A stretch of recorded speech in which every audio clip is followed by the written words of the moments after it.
로마서 12장 1절에서 2절을 봅니다. 그러므로 형제들아 내가 하나님의 모든 자비하심으로 너희에게 권고하노니 너희 몸을 하나님께서 기뻐하시는 거룩한 산제물로 드리라. 이것이 너희가 드릴 합당한 예배니라. 너희는 이 세상과 일치하지 말고 너희 마음을 새롭게 함으로써 변화를 받아 하나님의 선하시고 기뻐하시고 온전하신 뜻이 무엇인지 입증하도록 하라. 이렇게 말씀하고 있는데 주제는 헌신입니다. 지난주에 경배에서 이번에는 헌신에 대해서 말씀을 드립니다. 이것도요, 제가 벌써 여러 해 전에 방송으로 해서 올려놓은 겁니다. 벌써 다. 헌신 의미 무언가요? 헌신 의미. 이것은 구약적인 용어예요. 구약적인 용어인데 하나님의 영광을 위해서, 하나님의 영광에서 또 드리고 성별하고 헌납하고 따라 떼어놓는 것을 의미하는 그러한 용어예요. 하나님을 향해서 드리는 거, devote라고 영어로 성별하고 separate, 그 다음에 헌납하고 dedicate, 따로 떼어놓는 set apart라고 해요. 이런 것을 의미하는 구약적인 용어예요. 그런데 신약에서는 이 단어의 의미가 드려지다, 바쳐지다, 이 의미로서 두 곳에서 언급되고 있어요. 히브리서 7장 28절을 보죠. 히브리서 7장 28절을 봅니다.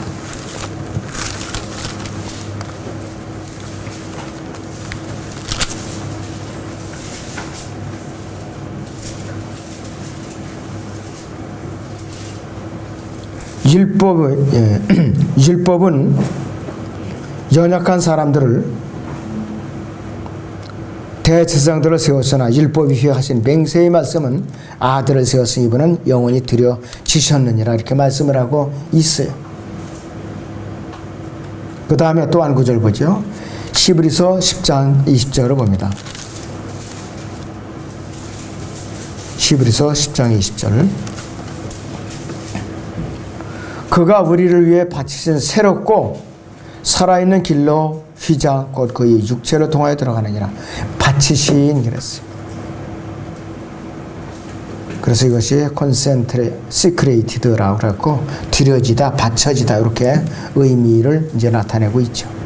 그래서 헌신은 회심을 의미하는 것이 이미 벌써 회심한 이후 거듭난 사람들만 자격이 있는 것이에요. 또 완전히 죄가 없는 완전한 상태를 의미하는 것도 아니에요. 헌신이라는 것은 반드시 우리 또 충동이나 어느 부흥의 분위기에 자극된 충동이나 자극으로 일어난 감정을 의미하는 것도 아니에요. 헌신은 뭐냐? 자신의 몸을 주님께 용도대로 빚어달라고 내어 맡기는 거예요. 그냥. 그렇기 때문에 구원 간증을 하지 않은 분들, 침례 순종하지 않은 분들은 헌신의 자격이 없어요. 자동적으로 없어요. 자라나는 순서가 있고 절차가 있는 것이에요. 그렇게. 그래서 이 헌신하지 않은 사람들 두 단계를 일단 거쳐야 돼요. 그걸 해결하고 이제 헌신을 해야 된다 이것이. 가장 비련한 사람 누구나 끝까지 버티고 헌신을 안 하는 사람. 그 사람은 주님께서 놔둬요. 네 맘대로 살라고. 그니 얼마나 불행한 사람입니까? 우리 자신을 값을 치르고 샀을 땐 그대로 주님께 내어드리는 거예요. 이제 내 몸은 내 것, 더 이상 내 것이 아니기 때문에. 왜? 주님께서 내 소유라는 것이죠. 나의 소유권을 이전해 가신 거예요. 성령으로 그분께서 이는 치시는 순간, 거듭나는 순간 내 신분이 셋째 하늘로 옮겨간 거죠. 하늘의 시민권을 가진 순간 이제 내 것이 아니라 이것이에요. 갈라디아서 2장 20절을 봅니다. 우리. 갈라디아서 2장 20절을 봅니다.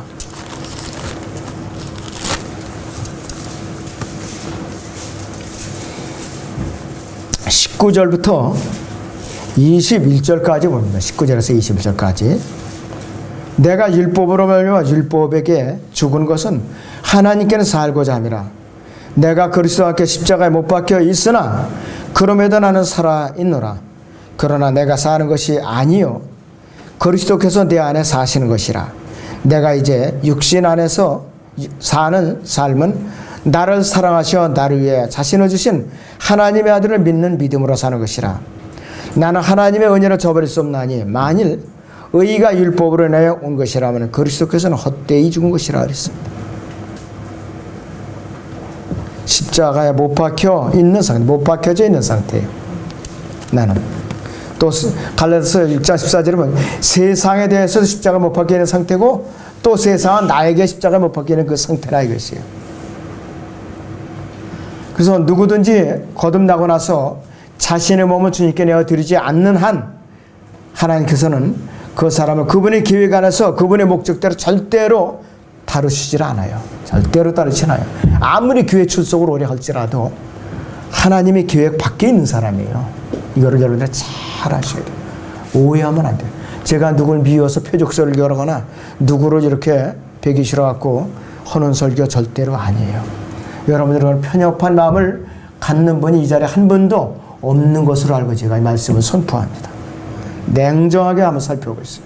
그래서 헌신하지 않으면은 하나님의 계획 밖에 있다는 말이에요. 밖에 있다는 말. 그 사람이 하나님의 목적대로 빚어지지 않는다는 뜻이에요. 그래서 헌신을 하지 않는다면 자기 몸을 드리지 않는 한은 그분의 뜻을 발견할 수가 없어요. 그 나를 향한 그분의 뜻이 무엇인지 절대로 발견할 수가 없다 이것이. 그리고 헌신은 전담 사역을 하는 사람들이 필요로 하는 것이 아니라 거듭난 사람은 누구든지 몸을 드려야 돼요. 누구든지 다 예외 없이.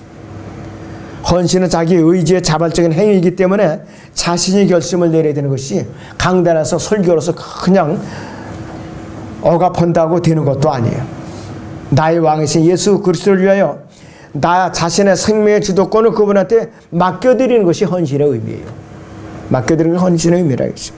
그래서 헌신은 나 자신을 주인이 되신 그리스도의 예수 그리스도의 권위 위에 내어놓는 것이에요. 그리스도인의 생활의 주인은 누군가? 바로 예수 그리스도예요. 개인적인 구세주일 뿐만 아니라 생활의 주인이세요. 그분이에요. 그럴 때는 주님을 영접할 때 나의 구주와 주이신 그분을 내가 영접합니다. 그렇게 두 가지를 거래요. 두 가지를. 내가 구원받는 데만 나의 구주일 뿐만 아니라 내가 몸의 구속을 받는 그 순간까지 나의 일생의 주인이시라 이것이. 헌신은 두 가지 행위를 포함해요. 사람의 편에서 또 하나님의 편에서 두 가지가 아니라 첫째는 사람의 편에서는 나의 의지를 하나님께 내어드리는 것이, 하나님의 영광을 위해 나 자신을 예수께 내어드리는 것이, 또 하나님 편에서는 헌신이 내가 드리는 이제 헌사를 하나님께서 받아들이는 동시에 일어나는 거예요. 내가 주님께 몸을 내어드리면 주님께서 동시에 받아들이는 것이 동시에 일어나는 것이요. 구약의 제사장들은 한 번도 스스로 헌신한 적이 없어요. 그들은 아론과 그 아들들은 단순하게 그냥 제사를 드린 거예요. 자신의 몸을 먼저 드린 거 구약에는 한 군데도 없어요. 그렇게 드리라는 데가. 그러니까 신약의 그리스도인들이 구약의 제사장들보다 더 엄격한 것이에요. 규율이. 그런데도 모르고 사람들이 이제 구원받았으니까 느슨하게. 이건 통하지가 않은 말이에요. 그 헌신은 나 자신을 하나님께 바치는 것도 포함되고 자기 몸을 구별해 주님께 드리는 것도 포함되고 또 채우는 가득 채우는 것, 영으로 충만하게 채우는 것도 포함되고 또 하나님의 제사를 위해서 나 자신을 분리시키는 것도 다 포함되는 거예요. 굉장히 범위가 넓다 이것이. 두 번째로 헌신할 수 있는 자격은 아까도 미리 말씀드렸지만은 예수 그리스도의 피로서 혼의 구속을 받고 또 내가 성령으로 거듭난 사람만이 헌신할 자격이 있는데 그에 앞서서 내가 회중 앞에 간증이 있어야 되고 하나님 앞에 간증이 있어야 되고 침례에 순종한 사람이 헌신할 수 있다 이것이. 그러니까 헌신은 분명히 말씀드리면 훌륭하고 능력이 있고 재능이 있고 똑똑한 사람들만의 전유물이 아니라 이것이. 성령으로 거듭난 하나님의 가족에 속한 사람만이 할 수 있다 이것이. 다시 본문 로마서 12장 1절을 봅니다. 로마서 12장 1절을 보시오. 그러므로 형제들아 내가 하나님의 모든 자비하심으로 너희에게 권고하노니 너희 몸을 하나님께서 기뻐하시는 거룩한 산제물로 드리라. 이것이 너희가 드릴 합당한 예배니라 그랬어요. 합당한 예배니라 그랬어요. 헌신에 대한 동기는 어떤 강압적인 힘이나 권세에 하는 것이 아니었어요. 주님의 자비하심은 우리에게 명령한 것이요. 우리 헌신은 두려움으로 인해 행하지는 것이 아니죠. 하나님의 사랑과 자비로 인해 자발적으로 된 것이고, 하나님의 자비로 된 것들은 의롭게 되는 것이라든지 거룩하게 되는 것, 성령의 내주하시는 것, 또 내가 정죄받지 않는 것, 나의 필요를 공급하는 모든 것들, 그 다음에 나의 건강과 그 다음에 내가 바른 지역교를 아는 것, 바른 성경을 아는 것, 바른 교를 아는 것, 모두가 하나님의 자비하심이에요. 여러분들이 그분의 자비하심이 없었다면은 과연 이 순간 여기서 예배를 드릴 수 있는가? 없었어요. 엉뚱한 데 지금부터 파묻혀 있을 거예요. 대부분의 교회들의 가장 안타까운 일이 있어요. 회원들이 귀가 열리지 못하게, 눈이 떠있지 못하게 진리를 선포하는 사람들은 절대로 초청을 오질 않아요. 강의도 들을 수 없고 설교들을 들을 수 없기 때문에 눈을 뜰 수가 없는 것이에요. 그래서 태어나는 것도 어렵고 자라는 것도 어려운 거죠. 여러분들 양들을 길러본 사람들만이 알아요. 가축을 길러본 사람들을 알아요. 태어날 때부터 이게 눈이 멀어서 태어난 거 봐요. 그 주인이 기분이 좋겠느냐 이거였어요. 걷지도 못하죠. 더듬더듬 하고 뭘 먹으려도 먹여줘야 돼 일일이 다 주인이. 그런 상태로 태어나면 참 불행한 거죠. 그래서 참 그런 그 교회들이 너무나도 많은 것을 볼 때 너무나도 안타깝더라 이것이. 세 번째는 헌신의 원칙이 있는데, 첫째는 자발적으로 해야 된다. 무조건 자발적으로 해야 돼. 바울은 자신의 몸을 어떻게 드렸느냐? 탄원을 했어요. 간청을 했고 또 성도들에게는 권면을 했어요. 우리는 강제적으로 주님께 이제 명령을 받은 적이 없어. 너 헌신하지 않으면 내가 다루지 않는다. 이렇게 주님이 명령하시지도 않았어요. 그리고 헌신은 개인적이에요. 단체적으로 헌신하는 거 아니에요. 우리의 생명, 우리가 가진 모두를 의미하는 것이 헌신하는 것은 희생적이죠. 내 생명을 주님 앞에 주님의 제단에 내어드리는 거라 이것이. 아브라함이 이삭을 갈보리 이 모리아산의 제단에 내어드렸듯이 우리의 이제 몸을 하나님께 자발적으로 내어드릴 때 하나님께서 기뻐하신다 이것이. 하나님께서 가장 기뻐하신다 이것이. 헌신의 행위야말로 하나님 앞에 가장 차원 높은 경배 행위입니다. 헌신이야말로. 그다음 네 번째는 헌신의 자세는 어떠한 자세로 해야 되는가? 그러면 헌신의 자세. 하나님께 우리가 온전히 예배드리는 것은 마땅한 의미인데, 현명한 그리스도인들은요 온전히 자신의 몸을 하나님께 드려서 헌신을 하는데, 우리는 어떤 자세로 해야 되느냐? 아브라함이 100세에 아들을 얻었어요. 99세에 이제 주의 천사의 음성을 듣고, 그런데 그것을 모리아산에 가서 제물로 바치라 그러니까 아브라함은 절대로 의심을 하지 않았죠.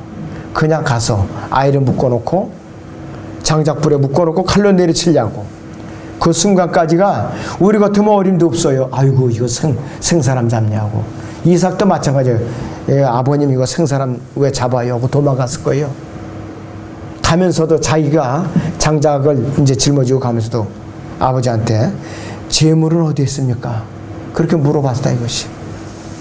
그러니까 끝까지 아브라함은 하나님께서 예비하시리라, 걱정 말고 가자 이것이. 주님의 미래의 부활을 알았던 사람이에요.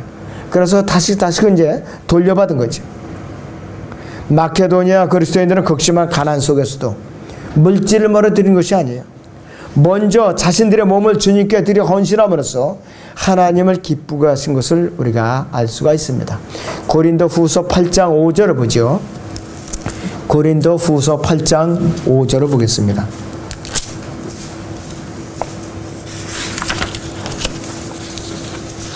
고린도후서 8장 5절을 봅니다.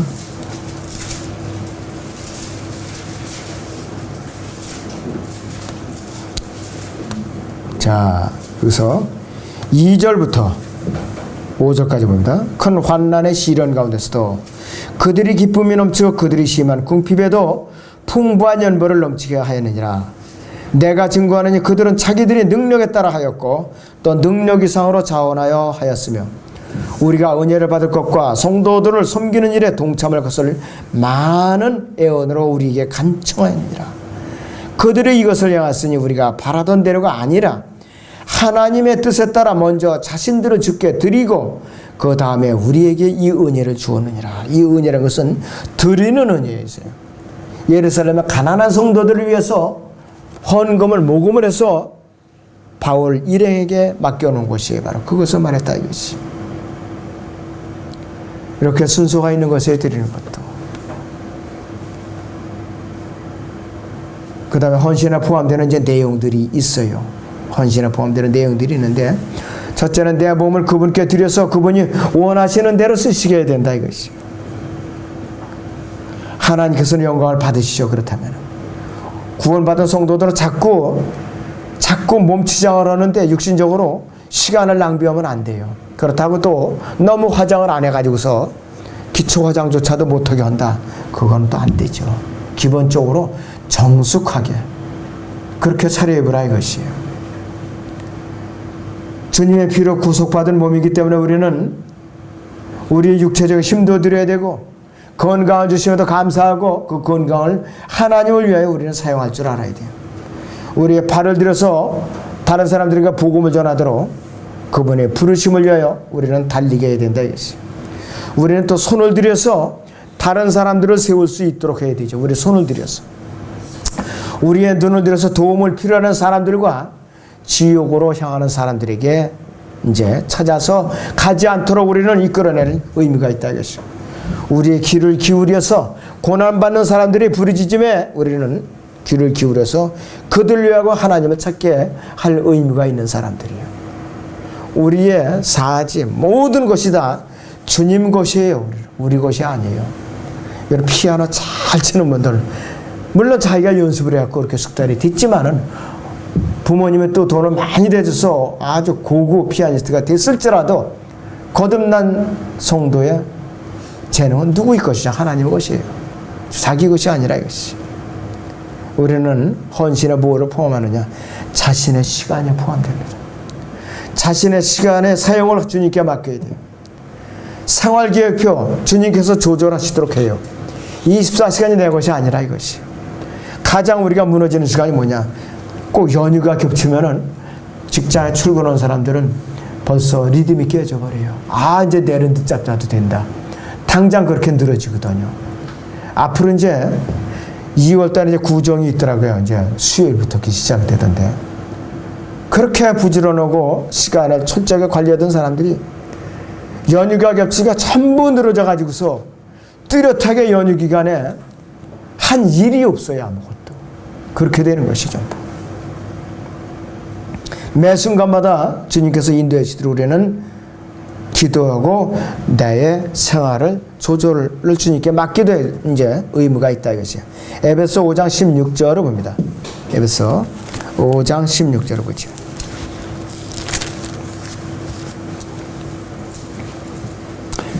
시간을 사서 얻으라.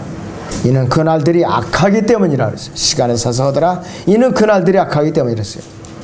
여기서는 시간을 사서 얻으라면은 여기서 리딤이라고 해서 구속이라는 뜻과 똑같아요. 물건을 사고 파는 그런 개념이 아니에요. 바이라는 뜻이 아니에요. 리딤이라고 썼어요. 같은 말을 또 한 군데 보죠. 골로새 4장 5절을 봅니다.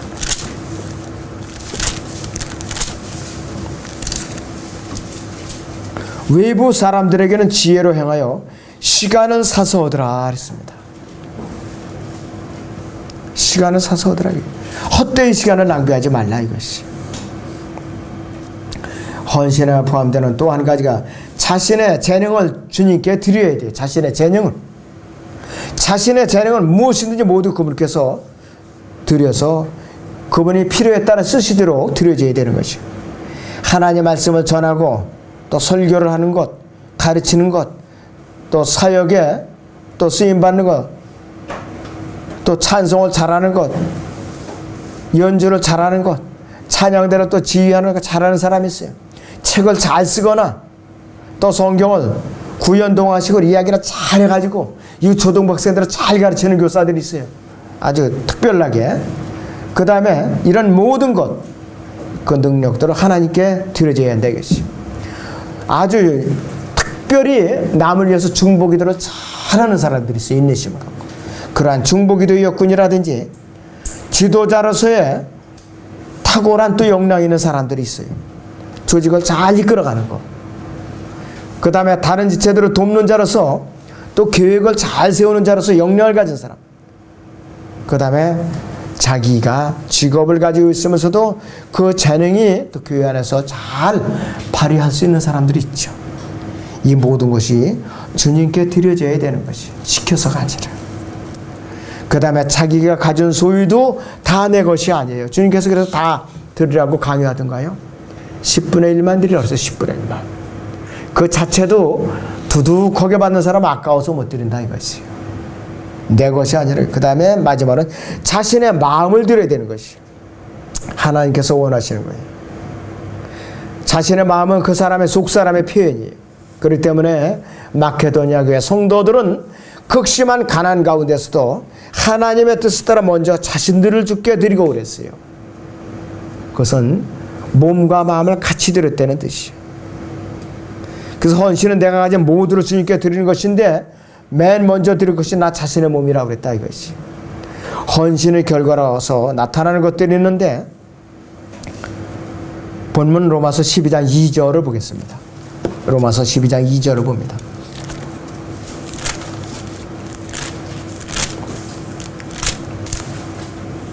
너희는 이 세상과 일치하지 말고 그랬습니다.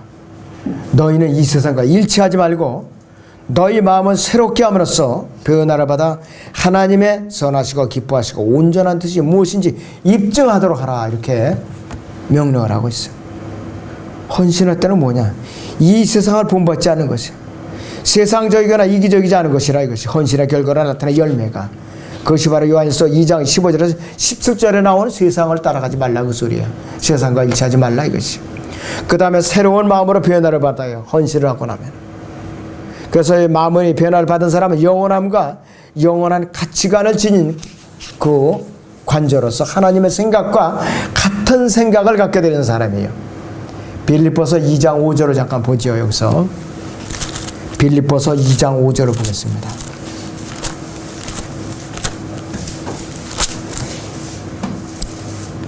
너희 안에 이 생각을 품으라고. 그리스도 예수 안에도 있는 생각이랬어요.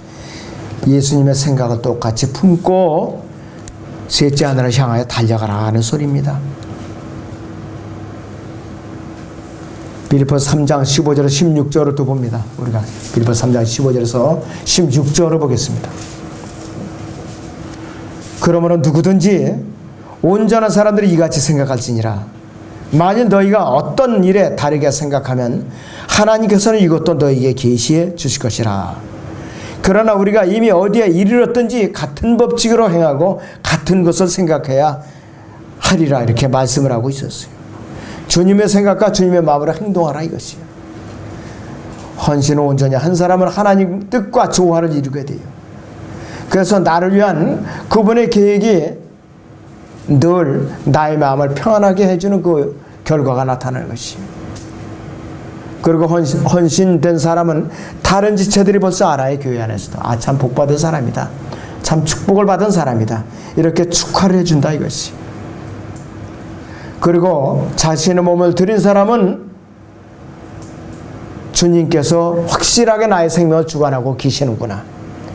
또 주님의 피로써 나를 구속해 주신 그분의 온전한 뜻이 무엇인가? 감정적으로, 피부로, 지적으로 느끼면서 사는 사람이에요. 그러니까 영적인 행복이 넘쳐요.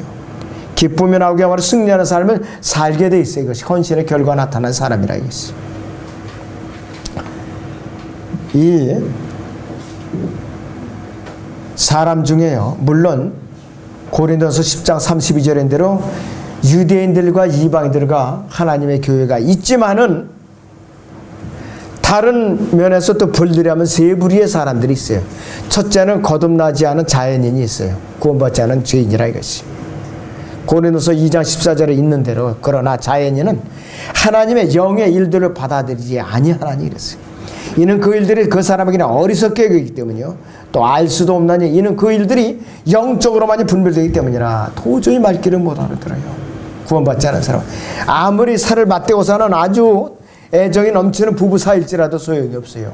한 사람은 자연인, 한 사람은 영적인 사람. 어차피 다른 세계를 가고 있는 것이. 그래서 구원받지 못한 죄인으로서는 죽으면 이제 지옥에 갈 사람이라 이것이요. 그 다음에 구원은 받았으되 육신적인 사람이 있어요. 성장하지 못한 사람을 말하는 것이요.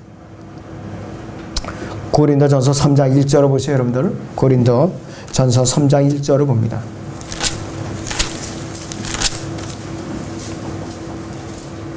형제들아 그랬습니다. 형제들아, 내가 너희에게 영적인 사람을 대하는 것처럼 말할 수 없어서 육신적인 사람, 즉 그리스도 안에서 어린아기들을 대함과 같이 하노라 그랬습니다.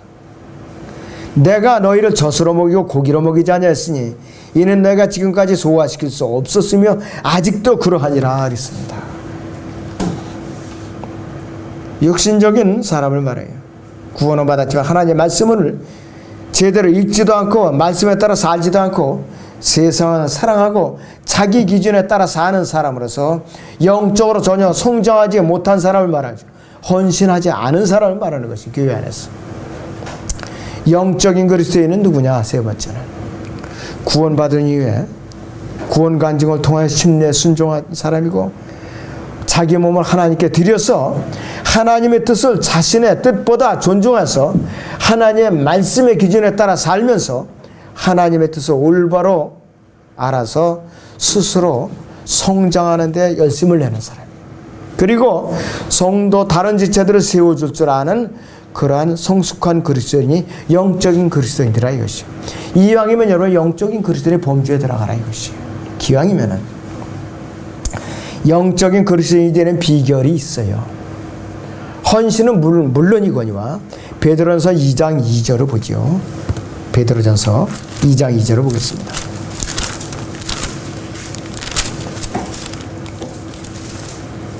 베드로전서 2장 2절을 봅니다.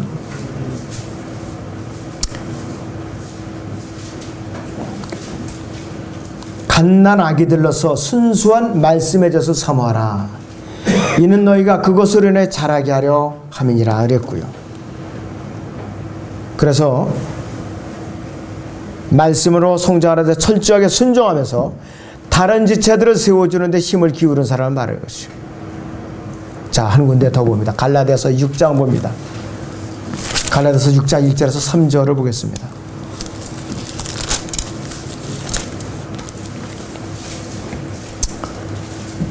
형제들아, 어떤 사람이 무슨 잘못을 범하였으면 영적인 너희는 온유의 영으로 그런 자를 바로잡고 내 자신을 돌아보아 너도 시험을 받지 아니하도록 하라. 너희는 서로의 짐을 지라. 그리하여 그리스도의 법을 이루라.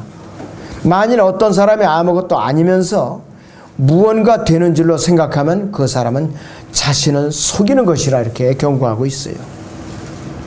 교회 안에서 늘 덕을 세우면서 선을 베풀고 오직 주 예수 그리스도의 영광만을 드높이는 데 힘을 기울일 때에 영적으로 부지런히 성장되는 비결이 있는 것이에요. 다른 특별한 곳에서 찾으면 안 돼요, 여러분들. 이 말씀에서 금광에서 금을 캐듯이 여기서 말씀의 금맥을 캘 줄 알아야 됩니다, 여러분들. 그리고 말씀밖에 넘어가서는 안 되죠, 여러분들. 아무튼 여러분들이 그 성숙한 그리스도인으로서 주님을 맞이하는 데 부지런하시기 바랍니다.